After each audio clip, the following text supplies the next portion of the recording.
ನಮಸ್ಕಾರ ವೀಕ್ಷಕರಿಗೆ. ವೈದ್ಯಕೀಯ ಚಿಂತನ ಮಂಥನ ಭಾಗ 78 ಇದಕ್ಕೆ ತಮಗೆ ಸ್ವಾಗತ ಸುಸ್ವಾಗತ.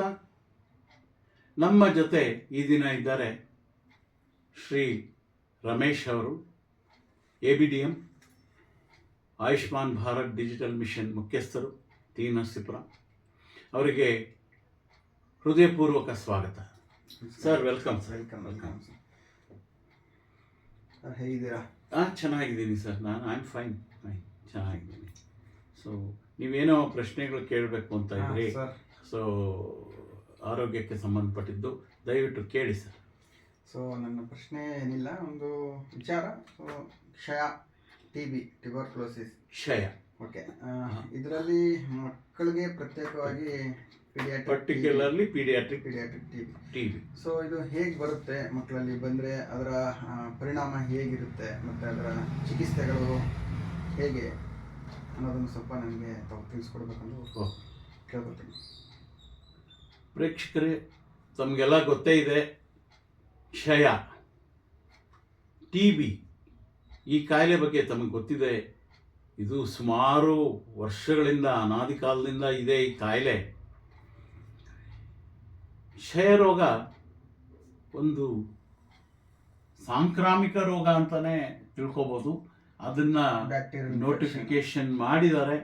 ಇದು ಒಂದು ಮೈಕೋಬ್ಯಾಕ್ಟೀರಿಯಂ ಟ್ಯೂಬರ್ಕ್ಯುಲೋಸಿಸ್.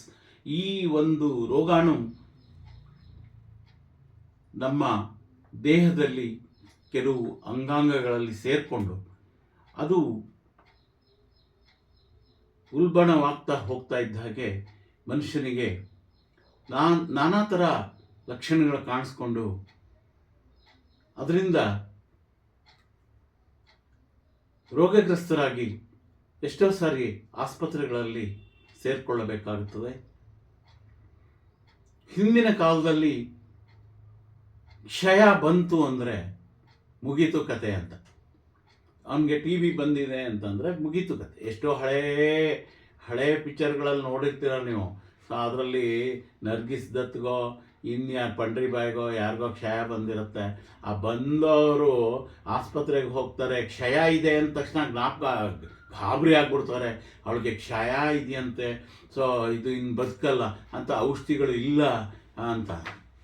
ಆದರೆ ಅನಾದಿ ಕಾಲದಿಂದಲೂ ಆಯುರ್ವೇದದಲ್ಲಿ, ನಮ್ಮ ಅಲೋಪತಿಯಲ್ಲಿ ಸಾಕಷ್ಟು ಸುಧಾರಣೆಗಳಾಗಿ ಒಳ್ಳೊಳ್ಳೆ ಮೆಡಿಸಿನ್ಸ್ಗಳು, ಒಳ್ಳೊಳ್ಳೆ ಔಷಧಿಗಳು ಲಭ್ಯವಿದೆ. ಈ ಕ್ಷಯರೋಗ ನಮ್ಮ ದೇಹದ ಯಾವ ಅಂಗಾಂಗಗಳನ್ನು ಬೆಲ್ಲೂ ಬರ್ಬೋದು. ಈಗ ಇನ್ನೊಂದು ಈಗ ಅದನ್ನ ಐಡೆಂಟಿಫೈ ಹೇಗೆ ಮಾಡ್ತೀರಾ? ಲಕ್ಷಣಗಳು ಯಾವ ಥರ ಇರ್ತವೆ ಮಕ್ಕಳಿಗೆ? ಹೇಳ್ತೀನಿ ಸರ್, ಬರ್ತೀನಿ. ಅದಕ್ಕೆ ಮೊದಲು ಇಂಟ್ರೊಡಕ್ಷನ್ ಕೊಡ್ತಾ ಇದ್ದೀನಿ. ಈ ಕ್ಷಯರೋಗ ಸಡನ್ನಾಗಿ ಬಂದ್ಬಿಡೋಲ್ಲ. ಒಂದು ಮೈಕೋಬ್ಯಾಕ್ಟೀರಿಯಂ ಟ್ಯೂಬರ್ಕ್ಲೋಸಿಸ್ ಬ್ಯಾಕ್ಟೀರಿಯಾ, ಒಂದು ರೋಗಾಣು 2 ಆಗೋದಕ್ಕೆ 15 ದಿನ ತಗೊಳುತ್ತೆ. 2 ಇರೋದು 4 ಆಗೋಕ್ಕೆ 15 ದಿನ ತಗೊಳುತ್ತೆ. 4 ಇರೋದು 16 ಆಗೋಕ್ಕೆ 15 ದಿನ ತಗೊಳುತ್ತೆ. ನೆಕ್ಸ್ಟ್ 15 ದಿನ, ಗೊತ್ತಾಯ್ತಾ? ಸೊ 6 ಇರೋದು 36 ಆಗೋಕ್ಕೆ ಇನ್ನು 15 ದಿನ ಬೇಕು. ಹೀಗೆ ಮಲ್ಟಿಪ್ಲಿಕೇಶನ್ ವೃದ್ಧಿ ಆಗ್ತಾ ಹೋಗುತ್ತೆ. ಇದರಲ್ಲಿ ಶ್ವಾಸಕೋಶದ TB ಬಹಳ ಕಾಮನ್. ನಾವು ಸಾಮಾನ್ಯವಾಗಿ ನೋಡುವಂಥದ್ದು ಶ್ವಾಸಕೋಶದ ಕ್ಷಯ. ಹಾಗೆ ಕರುಳಿನ ಕ್ಷಯ ಇರ್ಬೋದು, ಮೆದುಳಿನ ಕ್ಷಯ ಇರ್ಬೋದು, ಮೂಳೆಯ ಕ್ಷಯ ಇರ್ಬೋದು, ಸೊ ಸ್ಪೈನಲ್ ಕಾರ್ಡ್ ಟ್ಯೂಬರ್ಕ್ಲೋಸಿಸ್ ಇರ್ಬೋದು, ಸ್ಕಿನ್ ಟ್ಯೂಬರ್ಕ್ಲೋಸಿಸ್ ಇರ್ಬೋದು, ಗೊತ್ತಾಯ್ತಾ? ಸೊ ಹೀಗೆ ಎಲ್ಲ, even tuberculosis in the eye, so in the brain, tuberculoma in the brain is known, ಗೊತ್ತಾಯ್ತಾ? ಸೊ ಈ ಪೆಲ್ವಿಕ್ ಟ್ಯೂಬರ್ಕ್ಲೋಸಿಸ್ ಅಂತ ಹೇಳ್ತೀವಿ. ಈ ಬಹಳ ಕಷ್ಟ ಇದನ್ನು ಕಂಡುಹಿಡಿಯೋದು. ಹೆಣ್ಮಕ್ಳಲ್ಲಿ ಅದು ಗರ್ಭಚೀಲದಲ್ಲಿ, ಈಗ ಗರ್ಭ ಡಿಂಬನಾಳಗಳು, ಓವರೀಸು, ಇದರಲ್ಲಿ TB ಇರುತ್ತೆ. ಬಹಳ ಕಷ್ಟ ಕಂಡುಹಿಡಿಯೋದು. ಎಕ್ಸ್ರೇ ಮಾಡಿದ್ರು ಗೊತ್ತಾಗಲ್ಲ, ಸ್ಕ್ಯಾನಿಂಗ್ ಮಾಡಿದ್ರು ಗೊತ್ತಾಗಲ್ಲ. ಎಷ್ಟೋ ಸರಿ ಮಾಂಟ್ರೋ ಟೆಸ್ಟ್ ಅಂತ ಮಾಡ್ತೀವಿ. PPD ಅಂತ ಮಾಡ್ತೀವಿ. ಆ ಟೆಸ್ಟ್ ಮಾಡಿದಾಗ ನಮಗೆ ಅದು ಇಂಡ್ಯೂರೇಷನ್ ಅಂತ ಹೇಳ್ತೀವಿ. ಅದು ಕಂಡಾಗ ನಮಗೆ ಇದರಲ್ಲಿ ಟ್ಯೂಬರ್ಕ್ಯುಲೋಸಿಸ್ ಇದೆ, ಅದಕ್ಕೆ ಮಕ್ಕಳಾಗ್ತಾ ಇಲ್ಲ. ಮಕ್ಕಳಾಗದೇ ಇರೋರಲ್ಲಿ ಎಷ್ಟೋ ಜನಕ್ಕೆ TB, ಅಬ್ಡಾಮಿನಲ್ TB ಅಥವಾ ಪೆಲ್ವಿಕ್ TB, ಈ ಕಾರಣದಿಂದಾಗಿ ಎಷ್ಟೋ ಸಾರಿ ಅವ್ರಿಗೆ ಮಕ್ಕಳಾಗಿರೋದಿಲ್ಲ. ಗೊತ್ತಾಯ್ತಾ? ಹೇಗೆ ಥೈರಾಯ್ಡ್ ಪ್ರಾಬ್ಲಮ್ಸು ಮತ್ತು ಈ ಥರ ಹಾರ್ಮೋನ್ ಪ್ರಾಬ್ಲಮ್ಸ್ ಇರುತ್ತೆ. ಹಾಗೆ tuberculosis should be kept in mind always. Rule out tuberculosis in India. ನಮ್ಮಂತಹ ಬಡ ರಾಷ್ಟ್ರದಲ್ಲಿ, ಈಗ ಮುಂದುವರಿತಿರುವಂತಹ ರಾಷ್ಟ್ರದಲ್ಲಿ, ಕೆಳವರ್ಗದ ಜನಗಳಲ್ಲಿ, ಕೆಲವು ಕೆಳಹಂತದ ಮಧ್ಯಮ ವರ್ಗದ ಜನಗಳಲ್ಲಿ ನಾವು ಕ್ಷಯ ರೋಗಗಳನ್ನ ತುಂಬ ಕಾಣ್ತೀವಿ. ಆದರೆ ಶ್ರೀಮಂತರಿಗೆ ಬರಲ್ಲ ಅಂತ ಏನೂ ಇಲ್ಲ, ಬರ್ಬೋದು. ಈಗ ಈ ಕ್ಷಯ ರೋಗ ಬಂದಾಗ ಮನುಷ್ಯ ಕ್ಷೀಣಿಸ್ತಾ ಹೋಗ್ತಾನೆ, ವೆಯ್ಟ್ ಲಾಸ್ ಆಗುತ್ತೆ. ಅದು ಚಿಹ್ನೆ ನಾವು ಕಂಡು ಹಿಡ್ಕೊಳ್ಳೋದು, ವೆಯ್ಟ್ ಲಾಸ್ ಆಗಿರುತ್ತೆ. ಈವ್ನಿಂಗ್ ರೈಸ್ ಆಫ್ ಟೆಂಪ್ರೇಚರ್, ಸಂಜೆ ಹೊತ್ತು ಜ್ವರ ಬರ್ತಾ ಇರುತ್ತೆ. Evening rise of temperature. Chronic cough, ತುಂಬ ದಿನ 6 ತಿಂಗಳು ವರ್ಷಗಟ್ಟಲೆ ಕೆಮ್ಮಿರುತ್ತೆ. ಅದ್ರ ಜೊತೆಗೆ ಅವ್ರಿಗೆ ಬೀಡಿ ಸಿಗರೆಟ್ ಸೇದೋ ಚಟಗಳು ಇರುತ್ತೆ. ಎಸ್ಪೆಷಲಿ ವಯಸ್ಸಾದವರಲ್ಲಿ ರೋಗ ನಿರೋಧಕ ಶಕ್ತಿ ಕಡಿಮೆ ಆದಾಗ ಕ್ಷಯ ಬಂದ್ಬಿಡುತ್ತೆ, ಪಲ್ಮನರಿ TB ಬಂದ್ಬಿಡುತ್ತೆ. ಯಾಕೆ ಅಂತಂದರೆ ಅವರಲ್ಲಿ ರೋಗ ನಿರೋಧಕ ಶಕ್ತಿ ಕಡಿಮೆ, ಅಥವಾ they are chronic smokers. COPD ಇರುತ್ತೆ, chronic obstructive pulmonary disease is also will be there, or chronic bronchitis will be there. ಗೊತ್ತಾಯ್ತಾ? ಇದು ನಮಗೆ ಇದನ್ನು ನೋಡಿದ್ವಿ. ಅದೇ ಥರ ಯಾವಾಗ ಜಾಸ್ತಿ ಅಜ್ಜಿರು, ಅಜ್ಜಿಯರ ಜೊತೆ ತಾತನ ಜೊತೆ ಯಾವಾಗ ಒಂದು ಮಗು ಜಾಸ್ತಿ ಇರುತ್ತೆ, ಮಕ್ಕಳು ಅಜ್ಜಿ ತಾತನ ಜೊತೆ ಬೆಳೀತಾರೆ ಜಾಸ್ತಿ. ಹೀಗಿತ್ತು ಈಗಿರೋ ಕುಟುಂಬಗಳಲ್ಲಿ ಗಂಡ ಹೆಂಡತಿ ಮಗು ಅಷ್ಟೇ, ನ್ಯೂಕ್ಲಿಯರ್ ಫ್ಯಾಮಿಲಿ. ಮೊದಲು ಎಲ್ಲ ಒಂದು ಮನೆಯಲ್ಲಿ ಒಬ್ಬರು ಯಜಮಾನರು ತಾತ ಇದ್ದಾರೆ ಅಂದರೆ ಮೊಮ್ಮಕ್ಕಳೆಲ್ಲ ಅವ್ರ ಜೊತೆ ಇರೋರು. ನಾವು ನಮ್ಮ ಅಜ್ಜಿ ಜೊತೆ ಆಟ ಆಡ್ತಿದ್ವಿ, ನಾವು ಅಜ್ಜಿ ಜೊತೆ ಕತೆ ಹೇಳಿಸ್ಕೊಳ್ತಿದ್ವಿ, ಅಜ್ಜಿ ಜೊತೆ ಮಲಗಿಸ್ತಿದ್ರು ಅವರು. ಸ್ನಾನ ಮಾಡಿಸ್ತಿದ್ರು, ಅಭ್ಯಂಜನ ಮಾಡ್ತಿದ್ರು, ಊಟ ಮಾಡಿಸ್ತಿದ್ರು. ಆ ದಿನಗಳು ಇಲ್ಲ ಈಗ. ಆದರೂ ಕೂಡ ವಯಸ್ಸಾದವರು ಅಲ್ಲಲ್ಲೇ ಕ್ಯಾಕರ್ಸ್ ಉಗಿಯೋದು, ಅಟ್ಟಿನಲ್ಲಿ ಅಲ್ಲಲ್ಲೇ ಕ್ಯಾಕರ್ಸ್ ಉಗಿಯೋದು, ಅದರಲ್ಲಿ ಆ ಸ್ಫೂಟಮಲ್ಲಿ TB ರೋಗಾಣು ಇರುತ್ತೆ, ಅದು ಗಾಳಿಲಿ ಹರಡುತ್ತೆ. ಮಕ್ಕಳುಗಳಿಗೆ ಮೊದಲೇ ರೋಗ ನಿರೋಧಕ ಶಕ್ತಿ ಕಡಿಮೆ ಇರುತ್ತೆ, ಅವ್ರಿಗೆ ಅಟ್ಯಾಕ್ ಆಗುತ್ತೆ. ಅದರಿಂದ ಮಕ್ಕಳಲ್ಲಿ TB ಕಾಯಿಲೆ ಬರುತ್ತೆ, ದೊಡ್ಡವರಿಂದ ಬರುತ್ತೆ. ದೊಡ್ಡವರಲ್ಲಿ TB ಇದ್ದರೆ ಬರುತ್ತೆ. ಎಷ್ಟೋ ಸರಿ ನಾವು ಹೇಳಿದಾಗ ಆ ಸ್ಫೂಟಮ್ನ ನೆಲದಲ್ಲಿ ಉಗಿಬೇಕು. ಸ್ಫೂಟಮ್ ಕಪ್ ಅಂತ ಕೊಡೋರು, ಐಸ್ ಕ್ರೀಮ್ ಕಪ್ಸ್ ಥರ, ಅದರಲ್ಲಿ ನೆಲದಲ್ಲಿ ಹುಗಿಬೇಕು ಅಂತ ಹೇಳ್ತಾ ಇದ್ವಿ. ಯಾಕೆಂದರೆ ಇವ್ರು ಇರೋ ಕಡೆ ಮಕ್ಕಳನ್ನ ಸೇರಿಸ್ಬೇಡಿ ಅಂತ ಹೇಳ್ತಿದ್ವಿ. ದೂರ ಇಡಿ, ಐಸೋಲೇಟ್ ಮಾಡಿ, ದೂರ ಇಡಿ ಅಂತ ಹೇಳ್ತಿದ್ವಿ. ಈಗ ಮಕ್ಕಳ TB ಕ್ಷಯ ಬರಲಿಕ್ಕೆ ನಮ್ಮ ಕಾಂಟ್ಯಾಕ್ಟ್ಸ್ ಮೂಲಕ ಬರುತ್ತೆ, ಗಾಳಿಯಿಂದ ಬರುತ್ತೆ, ಡ್ರಾಪ್ಲೆಟ್ ಇನ್ಫೆಕ್ಷನ್ಸ್, ನಾವು ಉಸಿರಾಡೋದ್ರಿಂದ ಸೀಂತ್ರೆ ಲಕ್ಷಾಂತರ ರೋಗಾಣುಗಳು ಗಾಳಿಲಿರುತ್ತೆ, ಅದರಿಂದನೂ ಕೂಡ ಬರಬಹುದು. ಹೀಗೆ ಮಕ್ಕಳಲ್ಲಿ TB ಬರೋಕ್ಕೆ ಇದು ಮುಖ್ಯವಾದ ಕಾರಣ. ಮಕ್ಕಳಲ್ಲಿ TB ಬರೋಕ್ಕೆ ಇನ್ನೊಂದು ಕಾರಣ ಮೆಟರ್ನಲ್ ಟ್ಯೂಬರ್ಕ್ಯುಲೋಸಿಸ್. ತಾಯಂದಿರಲ್ಲಿ TB ಇರ್ಬೋದು, ಅವ್ರ ಗರ್ಭಿಣಿ ಇರ್ಬೋದು. ಅವಾಗ ಎಷ್ಟೋ ಸರಿ ನಾವು ಪ್ರೆಗ್ನೆನ್ಸಿನ ಟರ್ಮಿನೇಟ್ ಮಾಡಬೇಕಾಗುತ್ತೆ. ಮೊದಲು ತಾಯಂದಿರಿಗೆ ATT ಕೊಡಬೇಕು, anti tubercular treatment we have to give. ತಾಯಿಗೆ TB ವಾಸಿ ಆದಮೇಲೆ she can have wonderful drugs are there. INH ಬಂತು ಫಸ್ಟು, ರಿಫಾಮೈಸಿನ್ ಬಂತು, ಇಥಾಂಬುಟಾಲ್ ಬಂತು. ಮೊದಲು ಸ್ಟೆಪ್ಟೊಮೈಸಿನ್ ಕೊಡ್ತಿದ್ವಿ, ಎಲ್ಲರಿಗೂ 90 ದಿನ ಇಂಜೆಕ್ಷನ್, 1 ಗ್ರಾಮ್. ಅಯ್ಯೋ ಭಯಂಕರ ನೋವು, ಕಂಟಿನ್ಯೂಸ್ಲಿ ಡೈಲಿ ಸ್ಟೆಪ್ಟೊಮೈಸಿನ್. ಅದು ತುಂಬ ಟಾಕ್ಸಿಕ್ ಡ್ರಗ್ಗು, ಓಟೋಟಾಕ್ಸಿಸಿಟಿ, ಕಿವಿನೇ ಮಂದ ಆಗ್ಬಿಡೋದು. ಸ್ಟೆಪ್ಟೊಮೈಸಿನ್ ತಗೊಂಡವ್ರಿಗೆ ಕಿವಿ ಮಂದ ಆಗ್ಬಿಡೋದು, ಈ ಥರ ಎಲ್ಲ. ಸ್ಟೆಪ್ಟೊಮೈಸಿನ್ ಅಲರ್ಜಿ ಇರೋದು, ಅವ್ರಿಗೆ ನಾವು ಕ್ಯಾನಮೈಸಿನ್ ಕೊಡ್ತಾ ಇದ್ವಿ. ಹೀಗೆ kanamycin is also very toxic drug. ಹೀಗೆ ಈಗ ಅದೆಲ್ಲ ಹೋಯ್ತು, ಹೊಸ ಡ್ರಗ್ಗಳು ಬಂದಿದೆ.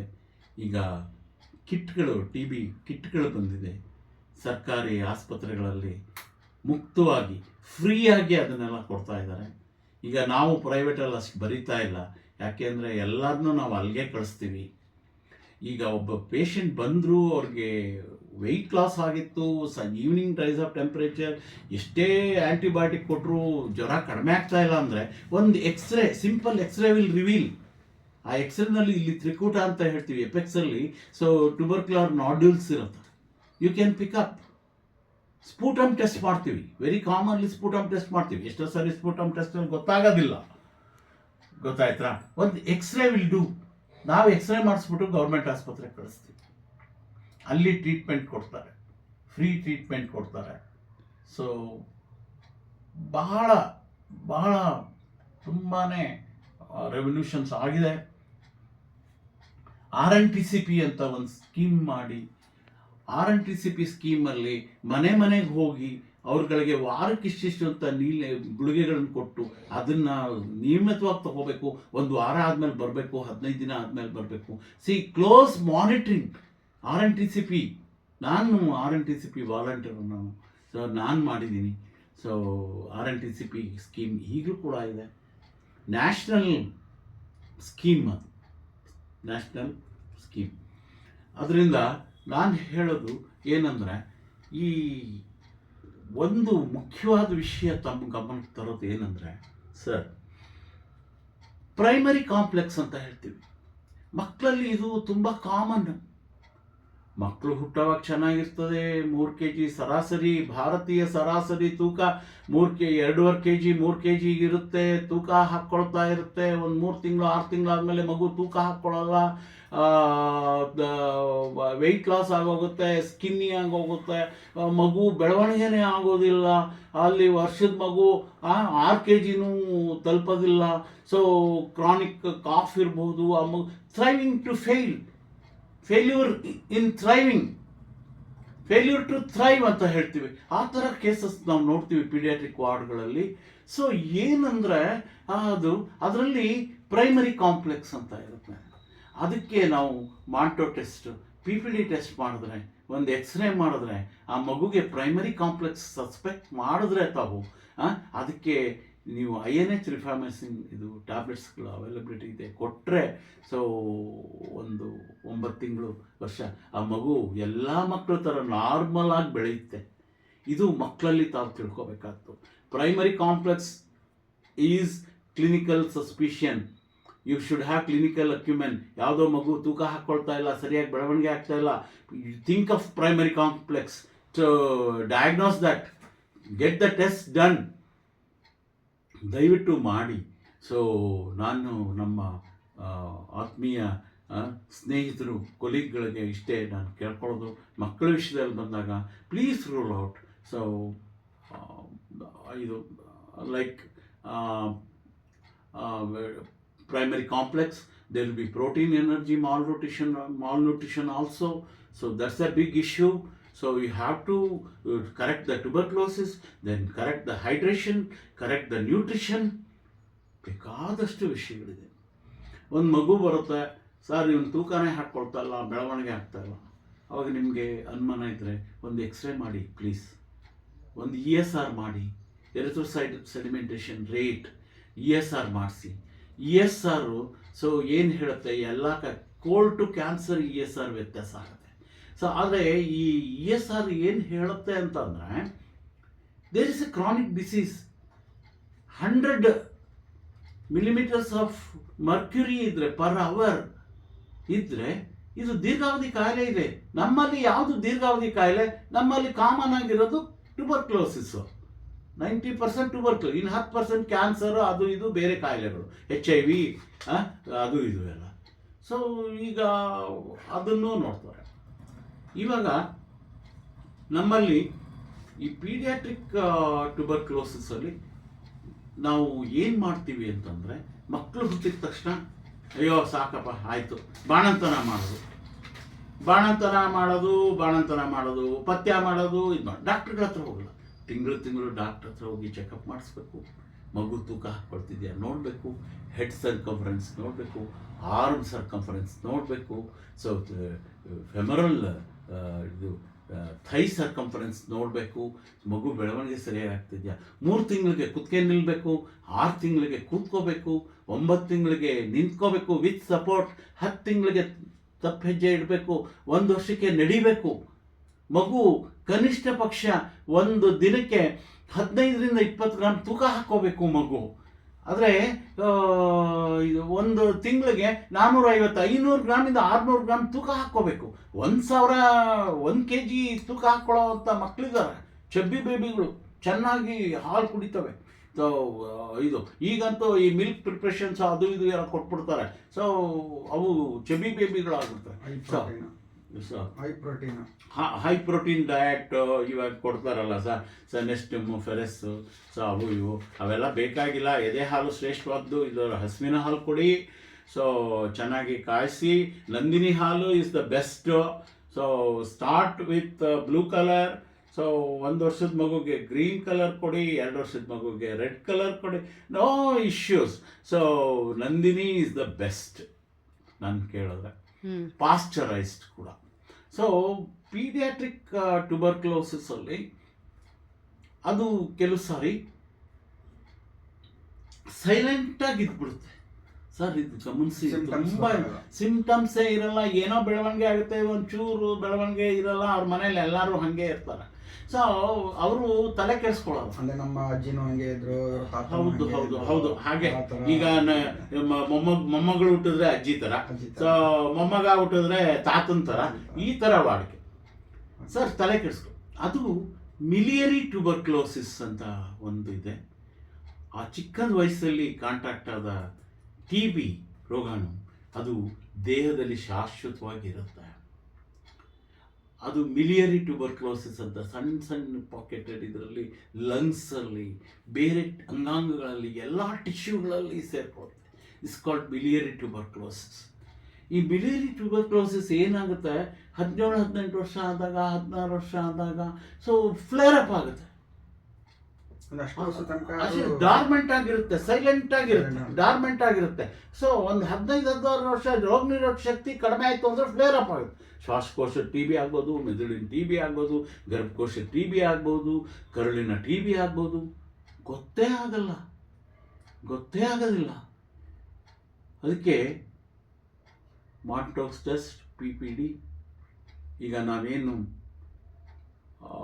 ಪೋಲಿಯೋ DPT ಕೊಡ್ತೀವಿ ಹಾಗೆ, ಟೆಟಾನಸ್ ಎಲ್ಲ ಕೊಡ್ತೀವಲ್ಲ ಹಾಗೆ. ಸೊ BCG ಲಸಿಕೆನ ನಾವು ಕೊಡ್ತೀವಿ.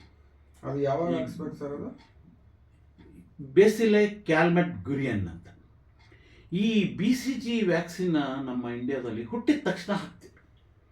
ಹುಟ್ಟಿದ 1-2 ಗಂಟೆನಲ್ಲಿ ಹಾಕ್ಬಿಡ್ತೀವಿ, ತೊಳಗೆ ಹಾಕ್ಬಿಡ್ತೀವಿ.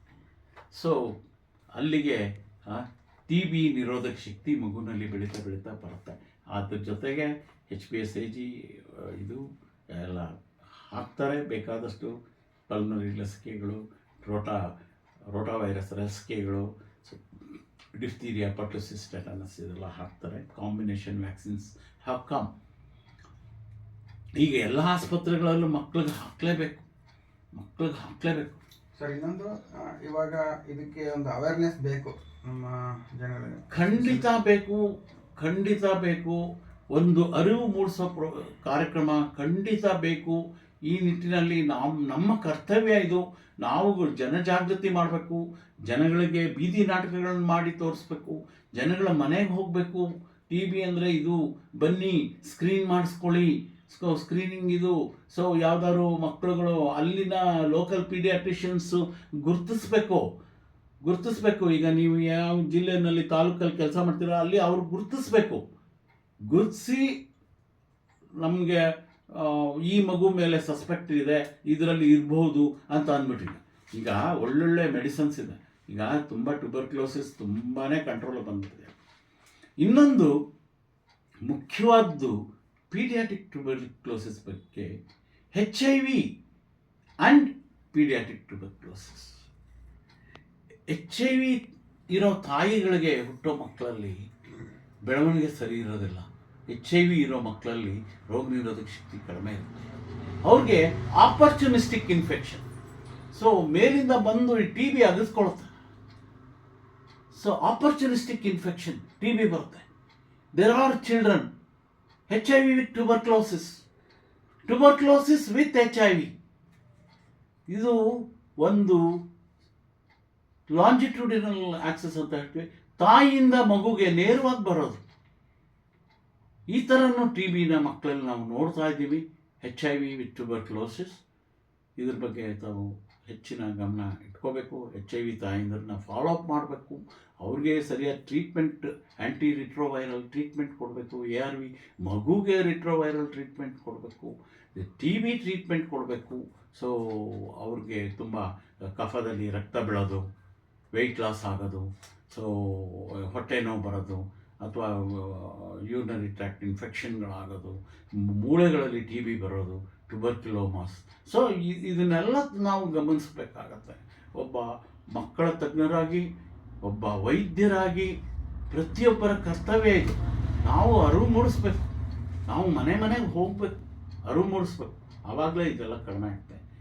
ಒಟ್ಟಾರೆ ಹೇಳಬೇಕು ಅಂದರೆ ಈ TBನ ನಾವು ತಡೆಗಟ್ಟಬಹುದು, ಇರಾಡಿಕೇಷನ್ ಮಾಡಬೇಕು ಅಂತ ಹೊರಟಿದ್ದಾರೆ ಭಾರತ ಸರ್ಕಾರದವರು. ಆದರೂ ಈ ಪಂಚವಾರ್ಷಿಕ ಯೋಜನೆಗಳ ನಡೀತಾ ಇದೆ, ಅದರಲ್ಲೆಲ್ಲ ದುಡ್ಡು ಹಾಕ್ತಿದ್ದಾರೆ, ಫಂಡ್ಸ್ ಹಾಕ್ತಿದ್ದಾರೆ, ಒಳ್ಳೊಳ್ಳೆ ರಿಸರ್ಚ್ ನಡೀತಾ ಇದೆ. ಆದರೆ ಪೀಡಿಯಾಟ್ರಿಕ್ ಇದಕ್ಕೆ ಹೆಚ್ಚಿನ ಗಮನ ಕೊಡಬೇಕು. ಇಂದಿನ ಮಕ್ಕಳೇ ನಾಳೆ ಪ್ರಜೆಗಳು. ಅವರು ಆರೋಗ್ಯವಾಗಿದ್ದರೆ ನಾವು ಆರೋಗ್ಯವಾಗಿರ್ತೀವಿ, ನಮ್ಮ ಸಮಾಜ ಆರೋಗ್ಯವಾಗಿರುತ್ತೆ, ನಮ್ಮ ಭಾರತ ಆರೋಗ್ಯವಾಗಿರುತ್ತೆ. ಇದನ್ನು ಹಗುರವಾಗಿ ತಗೋಬೇಡಿ. ಸೊ ಈಗ ಪೀಡಿಯಾಟ್ರಿಕ್ ಏಜ್ ಗ್ರೂಪಲ್ಲಿ ಫಾಲೋ ಅಪ್ ಮಾಡಿ, ಪ್ಲೀಸ್ ಮಾಡಿ. ಅವ್ರಿಗೆ ಅದ್ರ ಬಗ್ಗೆ ತಿಳುವಳಿಕೆ ಕೊಡಿ, ಅವೇರ್ನೆಸ್ ಕೊಡಿ. ಒಂದು ಶಾಲೆಯಲ್ಲಿ ಟೀಚರ್ಸ್ಗಳಿಗೆ ಶಾಲೆಗಳು ಅವ್ರಿಗೆ ಅವೇರ್ನೆಸ್ ಕೊಡಿ. ಅವ್ರು ದಿನನಿತ್ಯ 40 ಮಕ್ಕಳ ಮುಂದೆ 60 ಮಕ್ಕಳ ಮುಂದೆ ನಿಂತಿರ್ತಾರೆ. ಅವ್ರಿಗೆ ಗೊತ್ತಿರುತ್ತೆ ಯಾವ ಮಗು ಹೇಗೆ, ಯಾವ ಮಗು ಯಾವಾಗ ಬೇಗ ಕಾಯಿಲೆ ಬೀಳ್ತಾ ಇದೆ, ಈ ಮಗು ತೂಕ ಹಾಕ್ಕೊಳ್ತಾ ಇಲ್ಲ, ಅಲ್ಲಿ ತೂಕ ಮೆಷರ್ಮೆಂಟ್ ಮಾಡ್ತಾರೆ ವರ್ಷಕ್ಕೊಂದ್ಸರಿನಾರು. ಸೊ ತೂಕ ಹಾಕ್ಕೊಳ್ತಾ ಇಲ್ಲ, ಹೋಗೋ ನಿಮ್ಮ ತಂದೆ ತಾಯಿಗೆ ಹೇಳು, ಡಾಕ್ಟ್ರ್ ಹತ್ರ ತೋರಿಸಿ ಅಂತ ಹೇಳೋ ಅಷ್ಟು ಅರಿವು ಗುರುಗಳಲ್ಲಿ, ಟೀಚರ್ಸ್ಗಳಲ್ಲಿ ಇರಬೇಕು. ಪ್ರತಿಯೊಬ್ಬರಿಗೂ ನಾವು ಆಡಿಯೋ ವಿಡಿಯೋ ಮಾಧ್ಯಮದ ಮೂಲಕ ಸೊ ಜನಗಳನ್ನು ತಲುಪಬೇಕು, ಅದ್ರ ಬಗ್ಗೆ ವೀಡಿಯೋಸ್ ಮಾಡಬೇಕು. ಸೊ ಯಾವ್ಯಾವುದೋ ಅಡ್ವರ್ಟೈಸ್ಮೆಂಟ್ಗಳು ಅದು ಇದು ಬಾರದೇ ಇರೋದೆಲ್ಲ ಮಾಡ್ತಾರೆ. ಇಂಥವನ್ನ ಮಾಡೋಕ್ಕೆ ಹೋಗಲ್ಲ ಯಾರು, ಮಾಡಿದ್ರು ಯಾರು ನೋಡಲ್ಲ. ನಾನು ವೈದ್ಯಕೀಯ ಚಿಂತನ ಮಂಥನ ಮಾಡ್ತೀನಿ, 78ನೇ ಇಶ್ಯೂ ಇದು. ಆದರೆ ನನ್ನ ಈ ಪ್ರೋಗ್ರಾಮ್ನ ನೋಡೋದಿಲ್ಲ ಜನ. ಅವ್ರಿಗೆ ರೀಲ್ಸ್ಗಳು ಬೇಕು, ಯಾರು ಕುಣಿತಾ ಇರೋದು ಬೇಕು, ಹಾಡ್ತಾ ಇರೋದು ಬೇಕು, ಬಟ್ಟೆ ಬಿಚ್ಕೊಂಡು ಆಡ್ತಿರ್ತಾರಲ್ಲ ಅದು ಬೇಕು. ದಯವಿಟ್ಟು ಈ ಮಾತುಗಳನ್ನು ಗಮನದಲ್ಲಿಡಿ, ಇದನ್ನು ಜನಗಳಿಗೆ ತಲುಪಿಸಿ. ಗೊತ್ತಾಯ್ತಾ?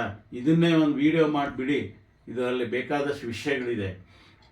ಹಾಗಾಗಿ ಇದರಲ್ಲಿ ಈ ತೂಕ ಹಾಕ್ಕೊಳ್ಳಲ್ಲ ಮಗು, ಜ್ವರ ಬರ್ತಾ ಇರುತ್ತೆ, ಎಷ್ಟೇ ಮೆಡಿಸಿನ್ ಕೊಟ್ಟರು ಕೆಮ್ಮು ಹೋಗಲ್ಲ, ಕ್ರಾನಿಕ್ ಕಾಫು, ಎಲ್ಲೋ ಕಫದಲ್ಲಿ ರಕ್ತ ಬಿದ್ದುಬಿಡ್ತು, ಇಲ್ಲ ರೀಸಸ್ಸಲ್ಲಿ ರಕ್ತ ಹೋಗ್ತಾ ಇದೆ, ಸೊ ಏನೋ ಒಂದು ಊಟನೇ ಮಾಡ್ತಾ ಇಲ್ಲ, ಆಹಾರ ತಗೊಳ್ತಾ ಇಲ್ಲ, ಈ ಥರ ಲಕ್ಷಣಗಳನ್ನು ತಂದೆ ತಾಯಿಗಳು ಬರ್ತಾರೆ. ಆವಾಗ ನಾವೇನು ಮಾಡಬೇಕು? ಆವಾಗ ಬ್ಲಡ್ ಟೆಸ್ಟ್ಗಳು, ಒಂದು ಬಿಳಿ ರಕ್ತ ಕಣಗಳು ESR, ಒಂದು PPD, ಮಾಂಟೋಕ್ಸ್ ಟೆಸ್ಟ್, ಸೊ ಇವೆಲ್ಲ ಮಾಡ್ಕೋಬೇಕಾಗತ್ತೆ. ಒಂದು ಎಕ್ಸ್ರೇ, ಚೆಸ್ಟ್ ಎಕ್ಸ್ರೇ. ಸಾಮಾನ್ಯವಾಗಿ ಶ್ವಾಸಕೋಶದ ಕ್ಷಯ ಕಾಮನ್ ಆದ್ದರಿಂದ ಒಂದು ಚೆಸ್ಟ್ ಎಕ್ಸ್ರೇ ಮಾಡಿ. ಪರ್ಟಿಕ್ಯುಲರ್ ಏನಾದರೂ ನೀವು if you suspect abdominal tuberculosis or pelvic tuberculosis, go for scan, go for CT scan, like that. So the blood test will support you. So make a diagnosis and treat early.